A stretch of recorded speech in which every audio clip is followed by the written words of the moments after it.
Welcome back to the 1090 podcast. Today's episode is sponsored by Mother's Day. And so this obviously hits close to home for me today because Kortni, my wife, was a wonderful mother. And I got this cool necklace made for her and has 3 gems on it. Mm-hmm. So one's let's see. One is, I'm not even going to be able to pronounce it. Let me spell it. Amethyst.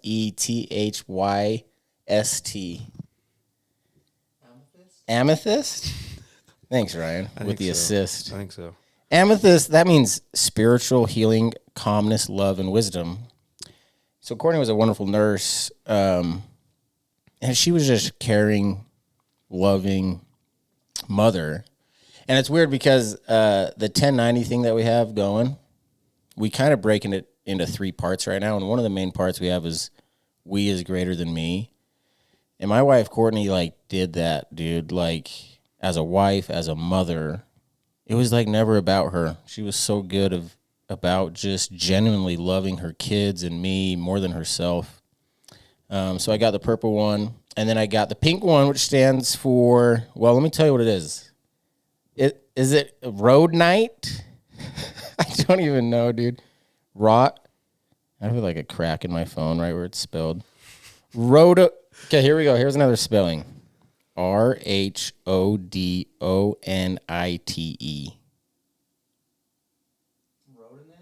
I know. Anyway, it's a pink stone.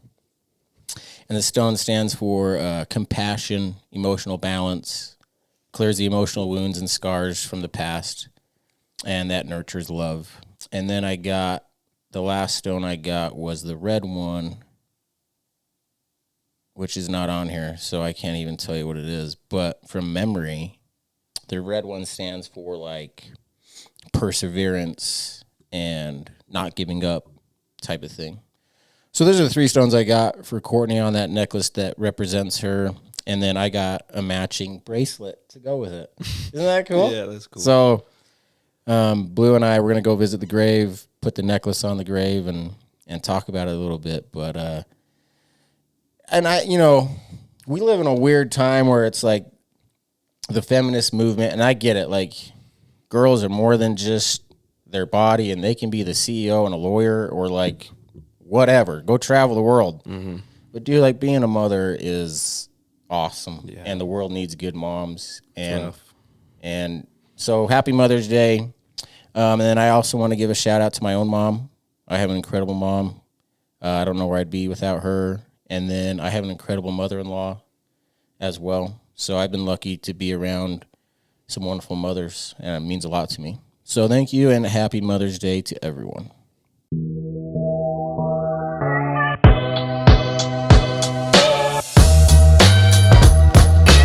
Life 10% what happens to you and 90% what you're going to do about it. Welcome back to the 1090 podcast. I'm Mason Sawyer with no Sam Josie. Sam is not here. He's nowhere to be found. I know. I don't know why I keep looking at you, Ryan. I'm here with Wyatt Kline, right? Yep. Did I say that right? Yep. Like Calvin and Klein. Mm-hmm. Any relationship there? No, it's just completely spelled different. So. Wyatt, 18-year-old senior at Roy High School in northern Utah, right? Yep. And we got, I love the Marcus Aurelius quote, when death smiles upon you, all you can do is smile back. Mm-hmm. And I like a big believer in the buffalo analogy, like heading into the storm. So why not? Like for Mother's Day, let's bring Wyatt Kline on, because Wyatt, when you were 15, you walked in on your mother who had taken her own life. Yep. And just a brutal thing, dude, for anyone, let alone 15. Yep. And so just like maybe a disclaimer there, or like a trigger warning, if like this might be a heavy episode. I'm excited to hear Wyatt's perspective because he's so young. He's still in high school. He went through a really traumatic event. And I think we can help a lot of people with your 18-year-old perspective, man, and what you've been through and what it's been like. But before we get into the heavy stuff, you play baseball. Mm-hmm. I've been playing since I was like 3.5. So why pick like such a boring sport, dude? I don't know. My dad used to play. Then he started like getting in the wrong crowd, I guess. But he said he was like really good pitcher in that. And I just kind of followed him because he was teaching me since I like could walk. So that's pretty much all I knew. And then, I mean, I really liked it because that's pretty much all I knew. And I really like enjoying the sport. But I swear I can just not watch it. Like, I don't know what it is. So you don't go home and like watch MLB baseball games? I will if it's like World Series or like All-Star or like World's Baseball Classic games, but it's so hard to watch, yeah, man. no, It just is, dude. The pitch clock has definitely made it better. Is that like a shot clock type of thing? Yeah, it's like it's 30 seconds to throw a pitch. I like that. Yeah, so if the batter's not in the box and ready, it's a strike on him. But if the pitcher's not ready and the batter's in the box, it's a ball, pretty much. It gets counted as a ball. Yeah, I think the sport would be a lot cooler is like after you got a hit, you can keep the bat in your hands and like run around the base. Like just threaten people to swing it. Like I'd watch that. No, I'm just giving you a hard time, man. Baseball, and when it comes to sports, I don't know how many things are more difficult than trying to hit a baseball. Yeah, I don't know. There's so much research on it and it says like you only have like 0.2 milliseconds to decide if you're swinging or not. I go to the Mulligan's batting cages sometimes, and it's not going very fast, and I can't hit that thing. It's terrible. No, it's pretty rough, but I don't know. I feel like when you've been playing it since you could like walk, I feel like it's not that bad. Yeah. No, I think I'm sure sports has helped you. I mean, I know it's helped you in a big way handle the loss of your mom because I read the article about you. And I love sports for that reason too. Sports has helped. I don't know where I'd be at without sports. Like if I did not grow up playing sports, and then I lost my family in that car accident, I don't know how I'd handle it, dude. Yeah, that's how I feel too. Like really, like it was just such a big coping thing for me. Sure. Like dude. The first game back, I know like I felt sad, but I also felt like really happy. I don't know. It was just weird because like I felt her there with me, like first game back, but at the same time, it was kind of sad because I couldn't see her like in the crowd or whatever. But I knew she was there with me, and I don't know. Like, how long did it take you to get back playing baseball? Probably like 2-3 weeks. Well, actually, no. It was like a month. It was like a solid month till I could like go back to the field. Yeah. Okay, hold on. Let's back up real quick because I want to talk about the day of the event, but. Can we talk about Stephanie, your mom, for a little bit? Yeah. Like, what was she like? She was just like, tell us about her. Yeah. She was just like life of the party. Like everywhere she went, like everybody knew her. Like I don't know, it's just like I know you know people with that personality. Like it was just like she was just so like uplifting and like she was just super bright. Like she brought everybody up. So I'm trying to think off the top of my head. We probably had 3 people on our podcast dealing with suicide, whether it's a child or whatever it's been.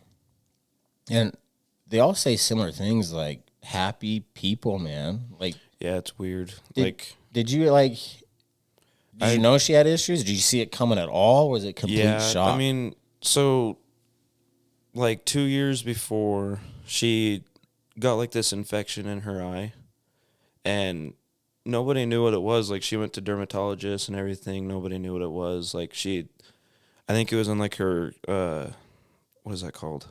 Dude, you're asking the wrong guy. Dude. I only know like 4 it's things. Like in your eyelid right here. It's your tear ducts. That's what it was. But it was like built up because when my sister graduated, she was doing like her nails and she got like nail glue in her eye. Mm-hmm. And like, I guess it just like never recovered or something. And like, wow, I don't know, like it just built up and it kind of like, it really drove her eyes to be like super sensitive to everything. So she would always wear like sunglasses, which was like, I felt bad for her. But at the same time, like when she was around the house, she would still wear them because like she felt like self-conscious, I guess. Yeah. But I was like, you don't. Did it like look bad? Was it like all puffed up? I don't know, but you didn't even know. No, I had no clue what what it looked like. But she was just like, oh, like maybe I will like next week or whatever. But like 2 years came by and like she's still wearing the sunglasses. So we're like, it's really weird. But like she literally was like trying to go to places and that, but no, but like everybody was just trying to keep like giving her eye drops or whatever. Do you think the sunglasses? Do you think she just wanted to wear sunglasses? Like there's other things going on, or was it specifically? I don't know. Like was she trying to close herself out and type of thing? I don't know, cause like she was never like that before, and she never showed any signs of like depression or suicidal tendencies at all. Not before that, but after I could tell like a little bit. So I think that was like a big driving factor of everything. But before that, I mean, like she would go out everywhere, like she'd be fine, but. Like even driving, like her eyes got so sensitive that like even driving, like the sunlight would like hurt her eyes sometimes. Yeah. So yeah, it was pretty bad. But like, I mean, like other than her like not driving or whatever, she was fine. Like she was still really uplifting person, like good personality and all that. But I don't know. Like, let's say the day that she took her own life, if someone came up to you and was like, hey, your mom's going to take her own life today, like, what would you say to that? Like, no way? Or yeah, no, I'd be like, there's no way. There's no way. No, like, I could, like, I knew she was, like, she struggled with, like, bipolar, but I never think she would, like, actually do anything or, like, act on it. Because I knew that she knew, like, about the whole family situation and my dad being on the road and, like, all of us just at home. Yeah, your dad had truck driver, so he's on the road a lot. Because I think my sister was 21 at the time, or 20, and she was working a 4 to 12 job. So, like, whenever I got home from school, she would be leaving, and my mom and me were just there, and my dad was, like, on the road, usually. Yeah, you're kind of like John B. almost, dude. You've been John watching that show? You've been watching that show? Yeah. Me and her just started binge watching it. Yeah, me too. So, all right, spoiler alert for, what's the show called again? Outer Banks. Mm-hmm. All right, spoiler alert for Outer Banks. Okay, here we go. So there was a scene in Outer Banks where John B. I love how his name's, it could be an emergency, someone could be dying. It does not matter. You respect the initial. It's John B. no matter what, always. Yep. But there's a scene in that show where what's his girlfriend's name? Sarah? Okay, there's Sarah Cameron. Where she gets like shot in the stomach, I think. Oh yeah, I remember that. And she's like, this scene, right? He's like, John B's giving her CPR. Mm-hmm. By the way, I want to go by Mason M. the rest of this podcast. You're calling me Mason M. Okay. Anyway, so John B. girlfriend's gonna die. I thought she did die.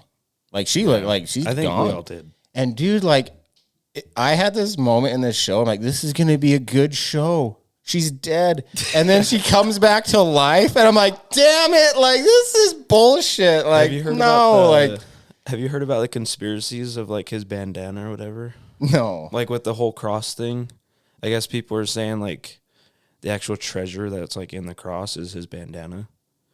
Because like I guess the whole bandana, like when he fell off of that thing in like the first season or whatever, like he lived from that, even though it was like a 100-foot drop. Right. But and then all he got out was with a broken arm, I guess. Well, the minute John B. ran down an airplane in his beat up brown van, that's the minute where I'm like, I can't take this show too seriously. Like, this has to be like a Goonies type vibe. Like, don't try to take it too serious, Mason, or you're gonna hate it. Mm-hmm. So I'm trying to work with it, but there's only so much you can do. But I remember that scene. I'm like, if she's dead, like I can get behind this show. Mm-hmm. Like I'm gonna be the biggest John B. fan ever. But then she lived. I'm like, screw this, man. Yeah, he put the bandana around her, and then she came back. Well, but the show's not over. I'm only like season 3 or something. I think there is only season 3. Oh, there you go. I don't know.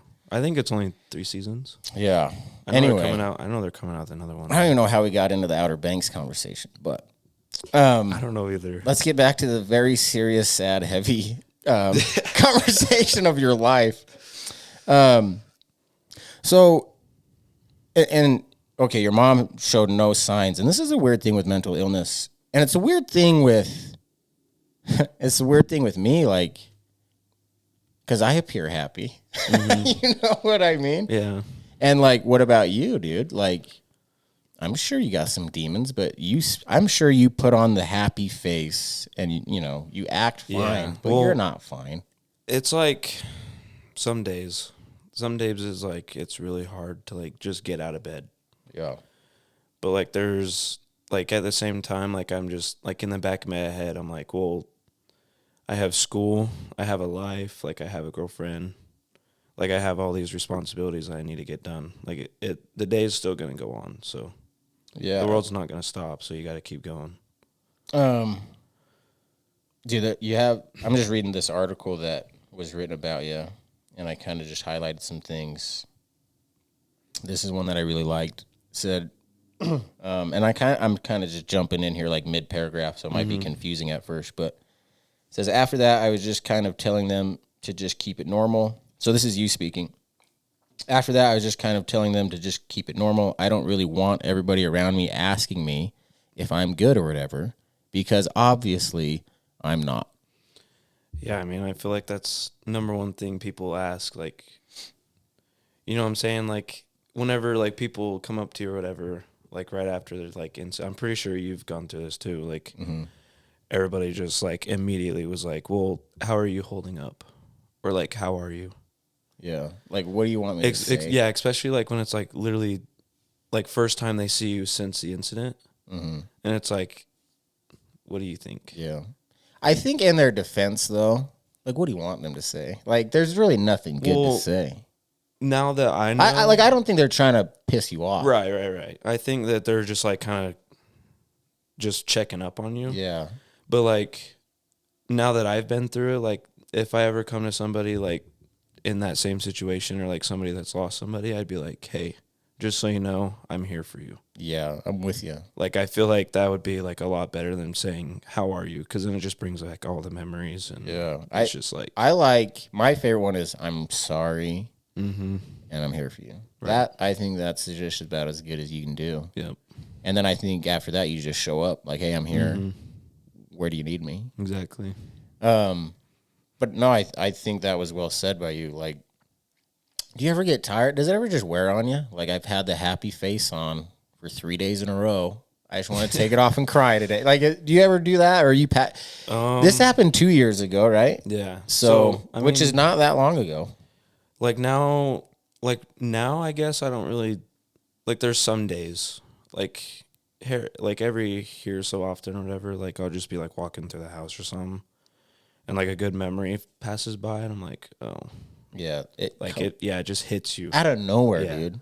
Out of nowhere. But then there's, but then there's some days where it's, like, you almost, like, kind of forget, but, like, at the same time, you don't forget. But it's like, you just don't think about. Dude, I know exactly what you mean. I was literally driving past the cemetery this morning as I was taking Blue to school. I'm driving past the cemetery. And when I'm getting Blue ready for school this morning, I get to his room and he made his own bed, cleaned his whole room.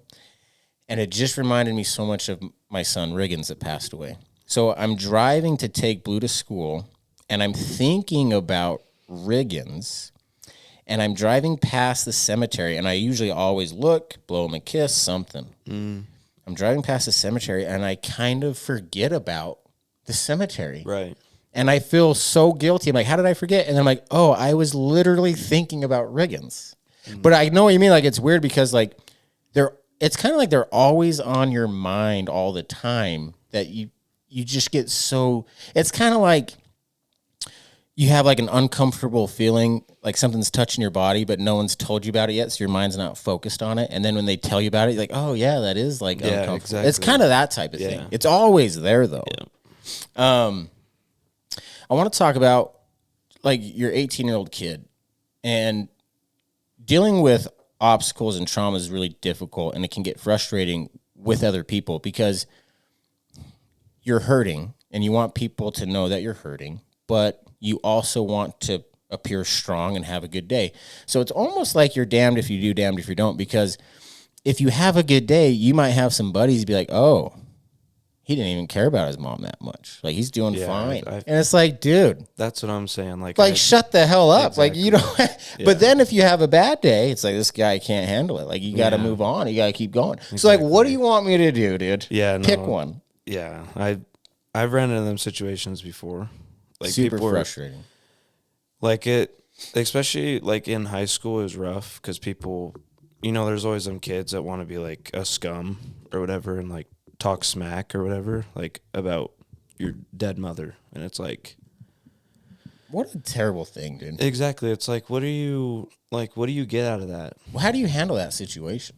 I just like one time, like I almost beat up a kid. How do you not just punch him in the face every time? Like I had to control myself, but at the same time, it's like, well, like I'm defending my mother, but at the same time, it's like he's not worth it. It's like I'm a better person than him. Dude, you would love stoicism, dude. You know what that is? Stoic. Oh, dude, you're like halfway there already. I'm serious. You should get into it. Like, The Obstacle is the Way. You should read that book. Okay. Do you still think reading's stupid, or do you think it's cool yet? I'm not really much of a reader. I'm just super busy with everything. Well, you'll reach a phase in your life where, like, reading's actually cool. And when you hit that phase, you got to read the book Obstacle is the Way by Ryan Holiday. Yeah, it like helped me a lot. I want to get back to this article real quick. I like this one too. The thing about him, which has been really awesome, and he's become a leader because of this, he accepted the responsibility for making the mistakes he made, and he manned up to them. Lot of kids these days, when they make a mistake, they want to blame somebody else, and he took full responsibility for it. And then hold on, and then I want to tie that in with this one. And this is you speaking. I think that was your coach before, the one I just read. I think that was your coach. Yeah, and then this is you later in the article. You said, after coach finally told me that I needed to fix it and everything. And I think they're talking about grades, right? Mm-hmm. Like your grades dropped. Yeah, my grades and then my attendance. Right. It took me to realize that no matter how hard it is, the world's still gonna keep moving. It really sucks. It's not fair, but you got to figure it out. That is like the 1090 quote said in a different way, basically. Yeah. How'd you get that perspective? Well, I mean, I feel like I've just like kind of seen a lot of people like going through it, and like I never really thought it would be me. Pretty much, like I don't know, like I've seen some of your videos, like. I really like listen to your videos. Like it kind of helped me a lot. Like just like 10% what happens to you, and then 90% of like how you deal with it. Mm-hmm.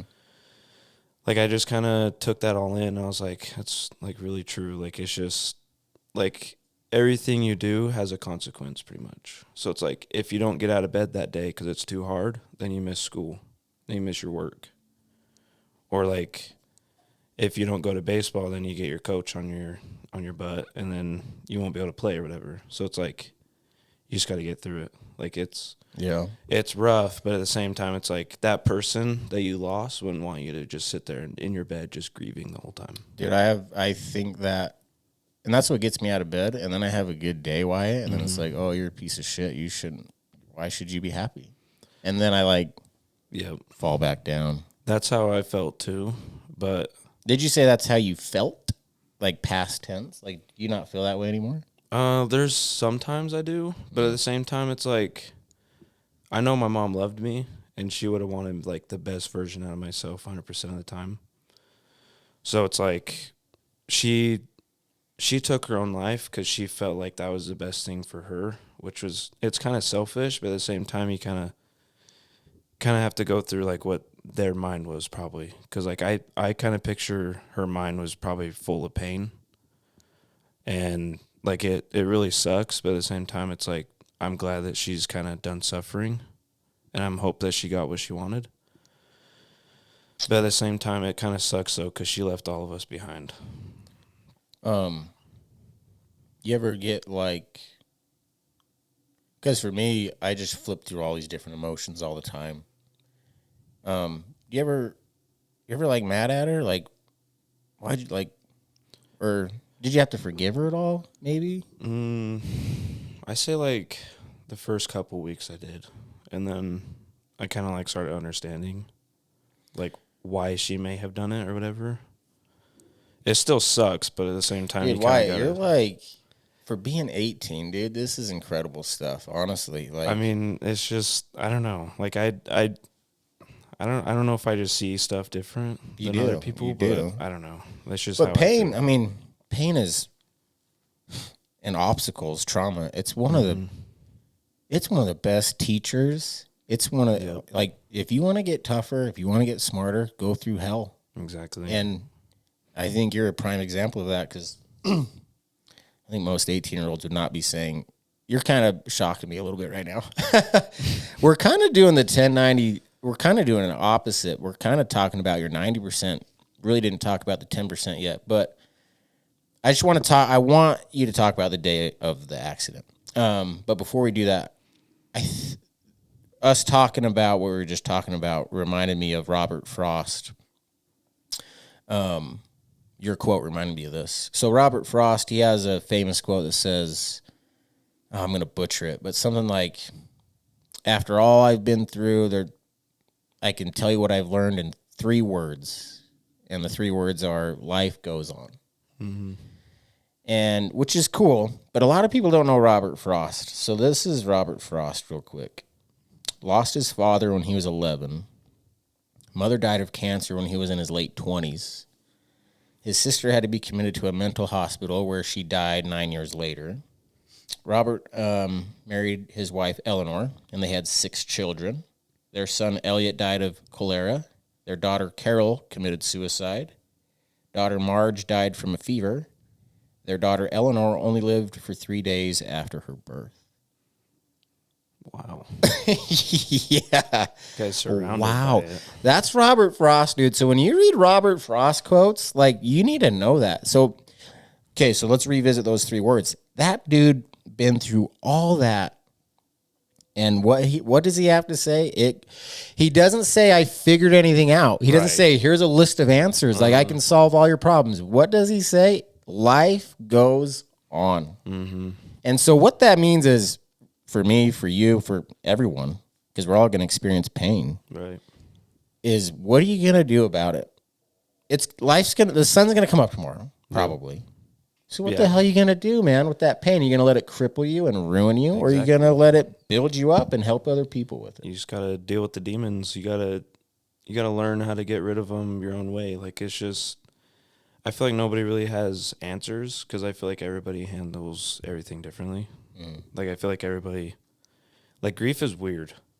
Like, some people, grief is like kind of comical to some people. Some people, it kind of shuts their whole life down and they just literally cannot move, like, away from their bed or whatever. Like, it's different for everybody.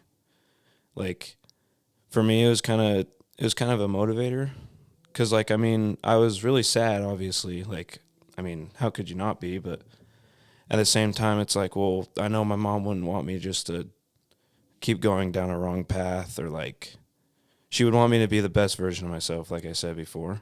Mm-hmm. So it's like it kind of motivated me to do better. Like, she would want me to be the best man as possible. That's awesome, dude. And, like, that's just kind of my perspective on the whole thing.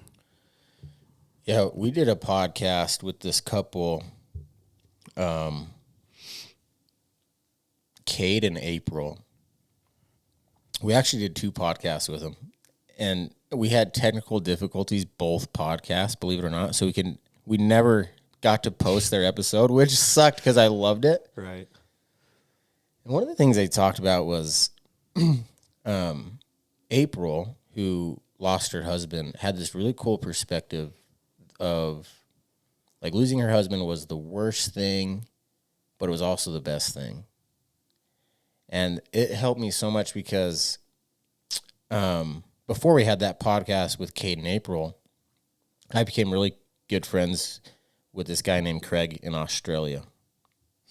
And Craig lost his wife, 2 kids in a car accident in 1996. So we're like buddies. Like, we text almost every day. Right. And Craig told me one time that he's I don't want to butcher, I don't want to say it wrong, but he said something to the effect of he's grateful for the car accident. And it just kind of like broke my heart, and it made me feel really weak because Craig's someone I really look up to. Like, this is one of the strongest dudes. Like, this dude is on a different level. Right. I hope to get there someday. So I really look up to this guy. So when he said that, it made me feel really scared. I was so scared that I called my therapist and had a therapy appointment with my therapist, Matt. I'm like, Matt, this is what Craig said. And I started breaking down and crying to my therapist. I'm like, dude, I don't think I can ever say that. And I asked my therapist, I'm like, is that where I have to get to? Is like, I have to be grateful for it eventually? Like, because I don't think I ever will be. Mm-hmm. I just want him back. Right. And my therapist kind of told me what April told me in that podcast, which was, Mason, it's both. It's both. It's the worst thing, and you have every right to hate it. And but you can also love it in terms of the opportunity it's given you to meet people and help people. Right. You can be great. You can do both, man. You don't have to pick one. Yeah. It can be both. And that therapy session really helped me. And I think that's what you're saying is kind of both, man. And what happened with you and your mom is it's probably going to be the worst thing. I don't know. Like, you still have a lot of life left. It might not be the worst thing, dude. Life is brutal. Yeah. But like, it is it's a brutal, terrible thing, dude. And you have every right to be mad at the world and to hate it and have it crush you. You can have that happen. And I think at the same time, dude, you can also accept it and love the opportunity and the new perspective that it's given you. It could be both. Exactly. You think that's true too? Or am I just blowing smoke? Yeah, I feel like it was definitely the worst thing. Because, like, I mean, I feel I kind of thank God at the same time. Because it's like, I also read a quote, and it was like, God gives his, like, deepest, like, darkest battles to his best warriors. Yeah. So I feel like he probably saw, like, probably me, you know, going down maybe, like, a wrong path, like, in his future. I don't know. And then, like, something came over and just, like, really shut my whole world down. And it kind of really put me in a perspective, like, how grateful I am for people that are around me, like, right now. And it was definitely the worst thing. And I don't think anything could ever top that, like, in terms of worst thing happening to me. Because, like, it was really bad. Like, it was dark.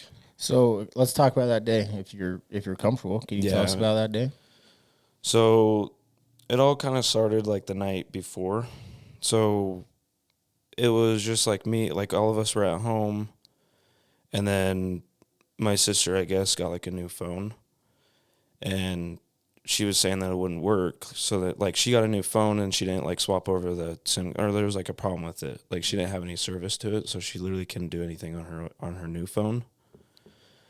So, and then my mom told me to kind of go to my friend's Parker's house, just, like, go sleep over, like, have a good time, like, even though it was a school night. Did you think that was weird, or? I thought it was pretty weird because, like, I would school night. Yeah, I would ask her on school nights, but, like, sometimes, like, most of the time, she would just say no because it was a school night. But she told me to go have fun and, like, just go sleep over and have a good time or whatever. So I was like, okay, like, whatever. I was like, free opportunity. Like, I'm not gonna ask her twice. Like, I'm out of here. I was like, I don't care, and then pretty much just said I love you. Like, that was the last thing I said to her was I love you, which, thank God. Like, yeah. I'm glad that we didn't end, like, on a fight or anything because I feel like that would have been way worse. But, yeah, I just said I love you, and then he came and picked me up, and then just went over there. And then, so he took us to school because we were both going to school at the same time. And then, like, during the whole school day, it was cool. Like, I don't really text anybody during school, so, like, I didn't text or anything. And then I rode the bus home, and then, like, everything just seemed pretty normal. Like, I just got home, like, Mom was upstairs watching TV or whatever. Like, that's what we thought. And then my sister was showing me her new phone again. And then I was like, when are you going to get it, like, working? And she was like, probably today or tomorrow.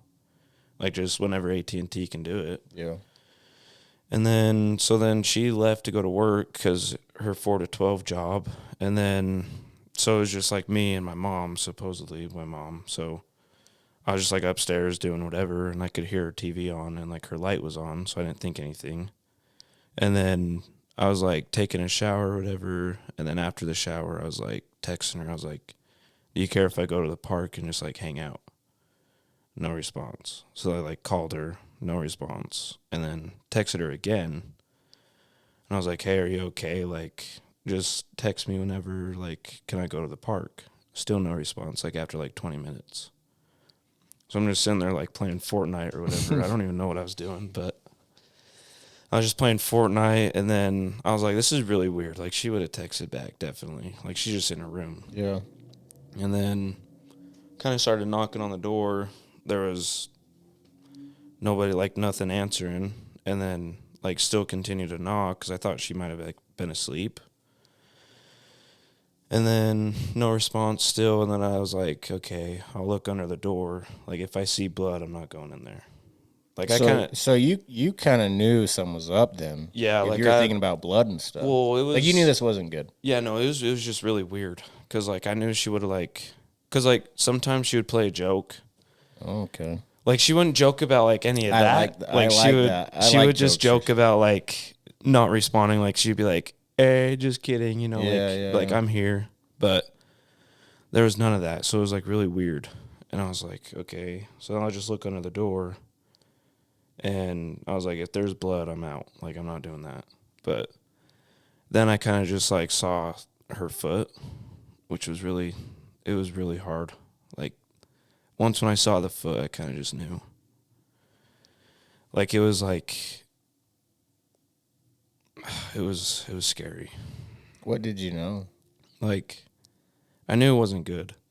I don't know what it was, but I just knew it wasn't good. Like what was the feeling? Just panic? Well, it was like, I don't know, like it felt like something like came over me and it was like haunting kind of. Like it was just like really, like I don't know. Like I don't know how to explain it. Like it was just. I know, yeah. When I got Yeah, it's just like you don't, like everything. It's yeah, I don't even know how to it Like in the moment, you know what it feels like, but just like consumes you like a big blanket. It's but like, not like in a good way. Yeah, no, it's just like, what? It's like it's almost like, I don't want to get too weird, but it's almost like you shift into this new world, like almost like, right. Dude, like you're leaving your old world. Yeah, you're like, well, you just kind of yeah, but. And then, so I started, like, pounding on the door, like, hoping that she would, like, say something. But she didn't say anything, so then I was just kind of like, well, what do I do? So I was like, I was kind of yelling at her. I was like, well, if you don't answer, like, right now or in, like, 5 seconds, I'm kicking the door down. Like, I don't care. Because the door was locked. Right. So I kicked down the door, and she was just there. Like, she hung herself from a Broncos scarf.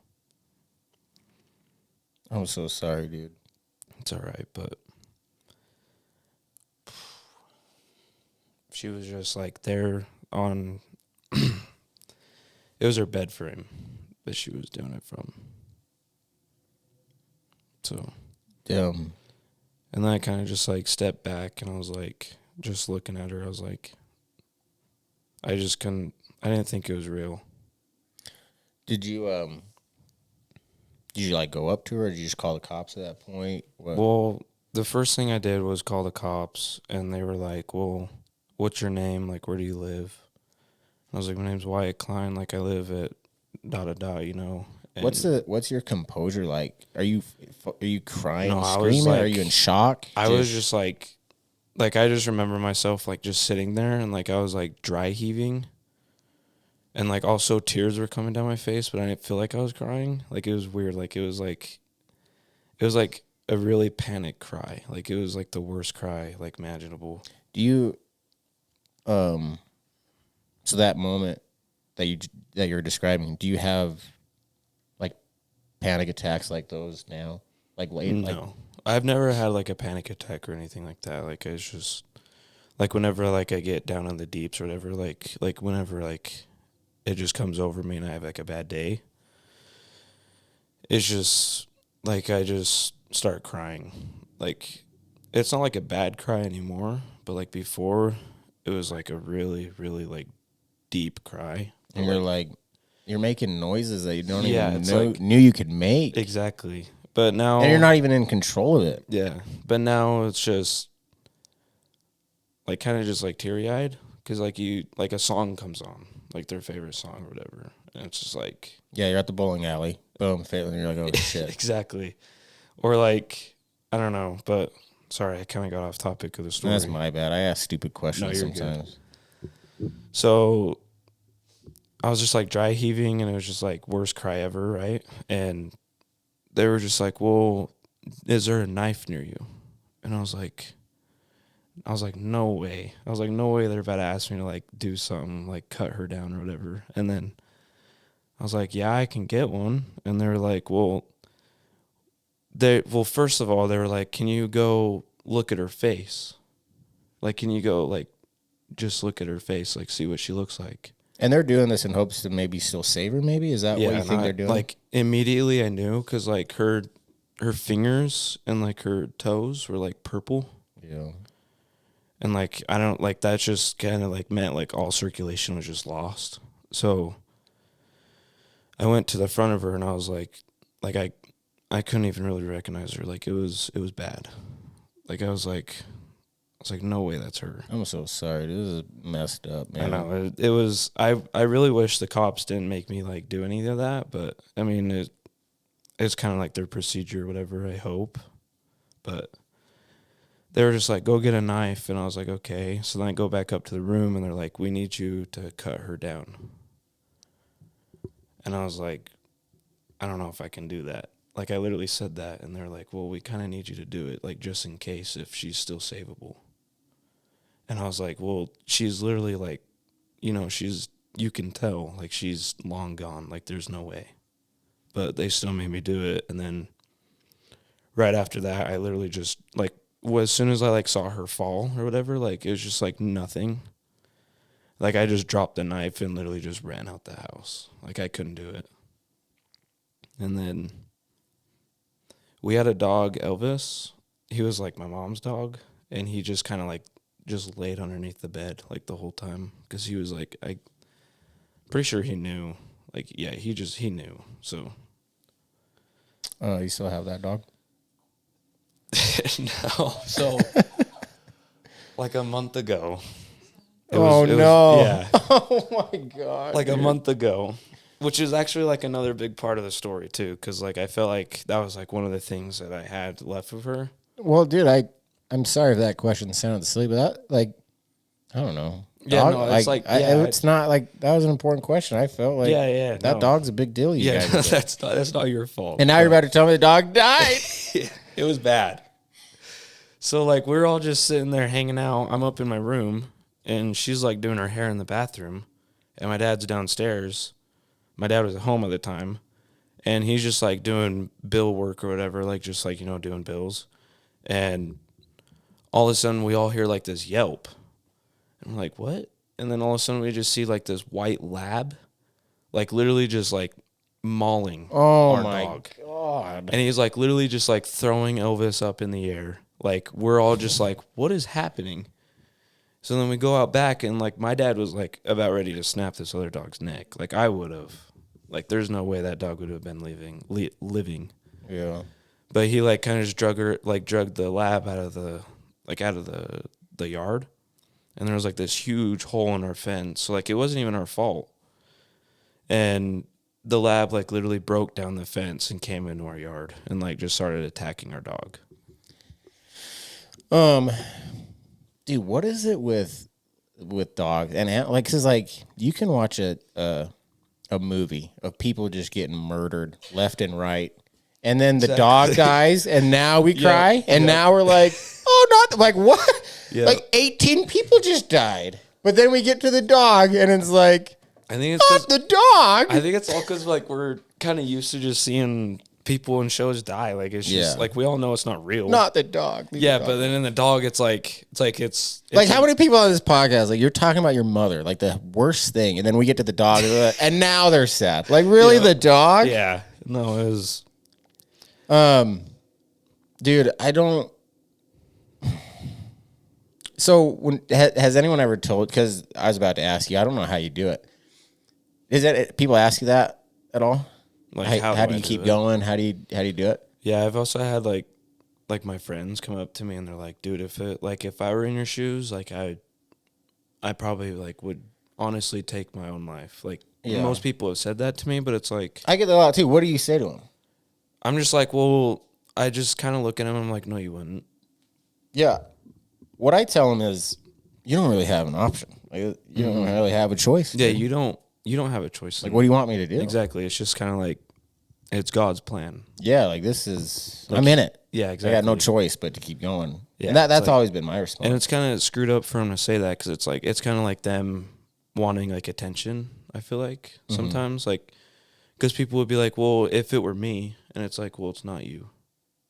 Like, nobody's even like talking about you, like, if you were in this situation, because it's like, it's me in this situation, it's not you. Yeah, we did an episode on the Johari window, and one of those windows is called the unknown, because you haven't experienced it yet. You have no idea. And some people just need to realize that. Like, my story is in your unknown window. You don't know anything about it. So just back up a couple steps. Right. I'm glad that, so it sounds like you're believing God. You're going to see your mom again. If you could talk to your mom today for like a minute and just talk, like, what would you say to her, you think? I just want to know, like, what was going on in her head. Like, what was, like, the driving factor of it all? Like, because I know there was, like, whole steps to it, because she even left, like, a goodbye note for all of us, too, like, a whole journal. So, like, it kind of makes me feel like she's, like, planning it.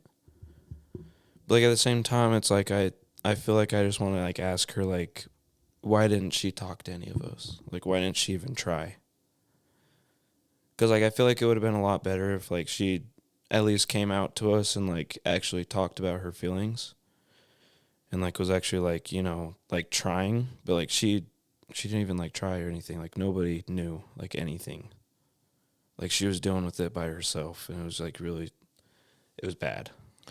Yeah, one thing that, so another part of our 1090 thing is, like, we believe in the we over me. And then we believe in talking about your pain and being vulnerable, even though, dude, it's like the scariest thing to some people. Like, they will not talk about their pain. Right. Why do you think they don't talk about it? Is it just they're terrified, or they don't want to appear weak? And like, what is it? Like, people don't want to say it, man.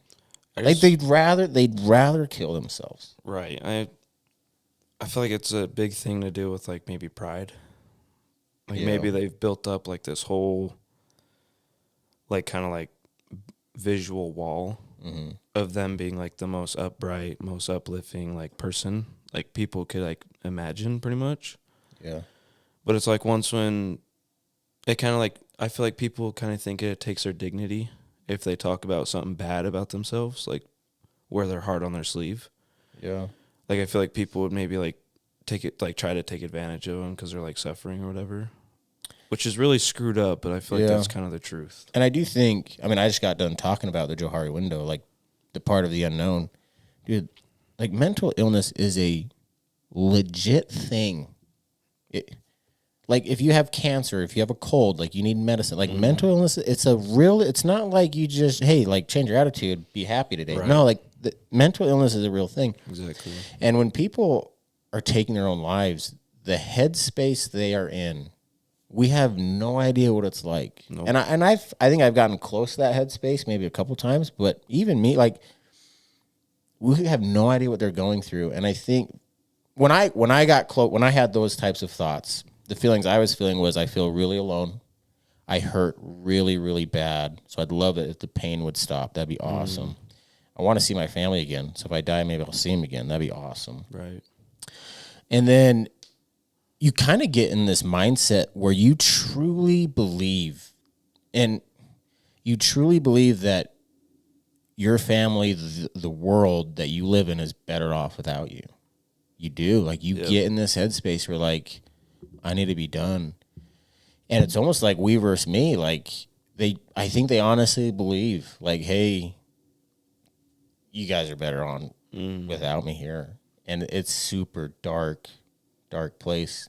So if you ask your mom that question, what do you think her answer would be? Probably something like what you just said.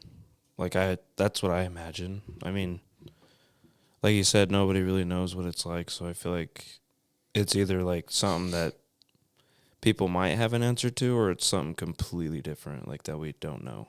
Yeah. It's just really rough. Like nobody. Dude, really that's knows. an understatement. I've been in that mindset too, like what you're talking about. Mm-hmm. Like obviously, I mean, I was 15 at the time, literally home alone constantly. So it was like it was really rough. Like especially staying in the same house. Because like I could not do that either. Dude. I'm like, I can't go back there. It's not bad anymore. Like I'll walk through that room like constantly. Like obviously like I'm like when I walk through that room, like I kind of just sit like where she was. And I just got kind of like just sit there, like just take it in. And I'm just like, well, I kind of just like I'm just like I love you, Mom, and like I just get up and like continue with my day. But then there's other times where it's like I'm just looking at the door, like just closed because my dad closes it. I just look at it closed and I'm just like, that really happened. Like it just all comes like flashing back. But then once when I get into that mental state, like of where you just feel alone, it's like, well, what happens if somebody finds me? Like, what would they think? Like my sister. Like you don't want to do to them what you experienced. Yeah. Like my sister or my dad. Because like especially my dad, like he's still trucking for me and my sister. Like he's providing and he's still carrying on. Yeah, and sorry, I didn't mean to cut you off, but your dad, I did talk to your dad for a little bit. Great guy. He wanted to be here too. I kind of told him like I just wanted an 18-year-old's perspective, honestly. But yeah, I think your dad's awesome. Yeah, he's I don't know how he does it still. Dude, like, he went back to work 2 weeks. I mean, you know this, but he went back to work 2 weeks, dude. That's like, yeah, you should have seen me 2 weeks after. Nah, no way. PTSD. I had pretty minimal PTSD because I wasn't in the car. Right. I had some PTSD. If I got like a random phone call, it would send me into a panic attack sometimes, or if I saw ambulances, like the lights. But PTSD didn't mess me up that bad. I deal more with just grief in general and depression and anxiety, and then survivor's guilt. That's the main monster I'm trying to fight day to day. But anyway, you how do you deal with this PTSD? Like what you saw, have to cut her down, dude? Are you kidding me? That is brutal. How bad do you suffer from PTSD? If not, like what's helped you deal with that? I mean, like there's definitely like a lot of triggers, like putting dishes away. There's one knife missing. Dude, I love these examples because they seem like very minimal, like but they do. Exactly. They do. It's like whenever I put the dishes away and there's only one knife missing because the cops took it. So it's like, I just picture my 15-year-old self getting ready to go to the park, having a normal day. And then next thing I know, I'm grabbing a knife to cut down my own mom. It's just like, it's like stuff like that. And it's just like running through your mind, like as you're putting it away. But then once when you're done putting it away, it's just gone. It's weird. Or like you'll be walking into like a Walmart or like literally anything, and you'll see like a little kid with their mom, and you're like, it's like that used to be me. It's like, I don't know, like I'm pretty sure you probably get triggers like that too a lot, and it's really rough. But it's like, you don't know really how to feel about it. You just kind of like you just have to keep going. Like I don't know. It's just weird. It's really weird. It is weird. And it's weird because like when I think back of memories of my family, they used to 100% of the time, they used to always just be miserable, sad. I'd cry. And then like maybe 10% of the time, like they're actually good. Like I'll smile or maybe laugh. Like, oh yeah, I remember when Frankie did that. Or it's weird. It's just, when I do public speaking stuff, one of my favorite images I show is how grief works. And on the left is a straight linear line, like point A, point B. Like, this is not how it works at all, but most people think that's how it works. And then the other image is just a squiggly line, like, going everywhere. And that's what it's like. And the squiggly line ends in an arrow, meaning this will continue tomorrow and for the rest of your life. And that's a much more accurate description of grief and something that you've gone through. Is that thing's going to be with you your whole life, dude. Mm-hmm. That ain't going away, man. Right. And, you know, I'm only 2 years in, so maybe I'm wrong, but I don't think I'm wrong, dude. I think that pain is going to be there the rest of your life, and your only option is the 1090 quote. Like, what are you going to do about it, man? Exactly. It happened. There's nothing you can do to change it. I know you could, if there was, like, you change it in a heartbeat. You name it, I'll do it. Right. But you can't. So the only thing you have in your control is what are you going to do with that pain? And I think the way you handled it is really inspiring. Dude, I remember reading the article. I'm like, dude, this is cool. Like, it helped me get through my day. And like, we got to get this kid on our podcast if he has the cojones to do it. And you do, dude. Yeah. We got to get you out of here, dude. You got baseball. When does the state tournament start? Tomorrow. So if you don't care about baseball like most people, then cheer for Roy High School, right? Because now you have a reason. Wyatt Kline and the Roy. Don't tell me the Roy Royals. Now look at that, dude. The Roy Royals. Who you guys playing first round? We matched up with Westlake. Oh, they're usually good at everything. How's that gonna go? I have no clue. I feel like we're pretty even, so it'll be a good game. Hold on, before you're a good baseball player. I read your stats and stuff. Decent. Let's real quick before we end the podcast. Let's tell us about this walk-off home run you had this year. So it wasn't a walk-off home run. It was just like It was a walk-off double. So it was. But you won the game. Yeah, no, it was against West High School down in Salt Lake, but we were at home. Mm-hmm. And I actually have a really cool story about this. Let's hear it, dude. So I was up on deck, and there's only I think there's only 1 out or something. Like, I can't really remember how many outs, but I just know bases were loaded. Or was it bases loaded, or was there second and third? No, second and third. Wyatt is asking his girlfriend that came here for moral support, so that's who that was. Yeah. just so everyone knows. So it was that, and I was on deck, and the kid before me struck out. And, before he even struck out, I was looking at the dugout, to our other teammates, and I was like, please don't be me. I was like, please don't be me. And they were like, it's going to be you. And I was like, no, it's not. So then the other kid struck out, and I was like, it's me. I looked back, and I was like, it's me. And I was like, and then my coach was like, you got this. And I was like, okay. I was just shaking. Okay. So then, okay, thanks for the pep talk. So I went up to, start swinging, taking practice swings or whatever. And, before I got in the box, I looked down at my pants, and I was, fixing my stirrups. I was, pulling up my socks more. And I saw a ladybug on my thigh. Oh, nice.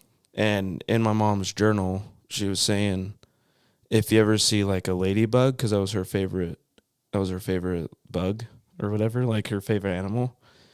She was like, if you see a ladybug, just know it's me and I'm saying hi. Oh, my God, dude. That is so awesome. And I saw her on my thigh, just, right here. So then I kind of was just like, okay, whatever. I'll just let you chill out there. And then, so I think the count was, 0-2 or, 1-2. So I was, down 2 strikes. And I was just oh, God. I was like, I don't want to strike out. I need to do this. And then, so I was just, kind of just thinking there. And then, I felt something come over me. It was weird. It was a weird, it was a good feeling, though. Yeah. It was it calmed me. And then, I went up in the box and, I don't know what it was. And then it's just, I think it was, an outside fastball. And I just cranked it down right field line. And everybody was just, running out of the dugout. Yeah, that's so awesome, man. And then, with your luck, after you told me the dog story, I thought fastball to your leg and the ladybug was going to get smashed. I thought that's where we were headed with what you got going on. I'm sorry, dude. It was really weird, though, because we were at Cypress at their field not too long ago. I think it was like literally last week. Like it was our last series of the regular season. And I was playing third, and I looked down, and I see another ladybug on my arm. No shit, dude. That was so awesome, And man. I was like, that's cool. So I like kind of like blew it off, and I was like, that's cool. That's awesome. And then later in that game, I hit triple and a double that game. And I was There you go. And I was the only one to score that game, but we lost 1-2. You didn't have to say that last part, dude. I know. Ryan, you got to edit. Can you edit that last part? Yeah. No, that's awesome, man. I love sports. I'm glad you have baseball. I have a nephew, Rand, who's, hurting obviously in football. Man, that kid is a stud football player, and thank God for football. Okay, real quick. Sam's not here, but we usually end every podcast like top 3 favorite movies. Okay. You ready to send us home into Mother's Day with top 3 favorite movies? Yeah, I just got to think about it. You want me to go first? Yeah. All right. So I've listed a plethora of movies. Wow, that was a good word. That's the best word I've ever said on this podcast. Plethora. All right, I'm gonna think too. What's the last? Oh, you know what? What movie was I watching the other? Oh, I was watching. You're never gonna see this movie, but I was watching. I Married an Axe Murderer last night. Never. Yeah, heard of it. yeah. You're like, yeah. Probably too young. You ever? Nah. Ryan, have you ever seen that one? Mike Myers. Not yet. Dude, it's pretty funny. I was laughing pretty good. Oh yeah. It's older. I don't know if you'd like it, but you like the Austin Power movies? Never seen it. Oh my gosh, how old am I? Austin Powers is funny though. Like you would like it. He would like it. I probably would. All right. I just never. Okay, well, marathon today. Pause Outer Banks for a few hours and watch some Austin Powers. All right. All right, that's what I got. You got some movies for us? That was that top 3? No. I've already listed my top 3. Oh, okay. All right, if you want my legit top 3 favorite movies, oh man, it's really hard to pick. I'm gonna go No Country for Old Men. I'm gonna go Big Lebowski. And then my third like always changes. I'm gonna go Fight Club number 3 Really? today. Okay. Yeah, there you go. You seen any of those? No. All right, I'm excited for your list. Let's see what you got. So I think number 3 is probably Forrest Gump. Solid pick. Sam hates Forrest Gump. Really? But he's not here, thank God, so we're good. Number 2 is probably Step Brothers. Oh, classic. Uh-huh. Did we just become best friends? So much rooms for activities. Yeah, that movie. I'm And not then- calling him dad, even if there's a fire. Like, that movie's loaded I with love him, that dude. movie. And then number 1, probably Sandlot. Man, that's a solid list The right Sandlot's there. a really good movie. I got to be on Squints. He has a podcast in California. Really? He flew me out there. I got to be on it. Dang. Yeah, it's cool, man. That would have been cool. Yeah, Squints, dude. Good guy. Down to earth. Wyatt, you're the man, dude. Keep doing what you're doing. You're going to help so many people. I love your perspective. You're a 1090 guy through and through, so I'm glad we're able to get you on our podcast. Life's 10% what happens to you and 90% what you're going to do about it.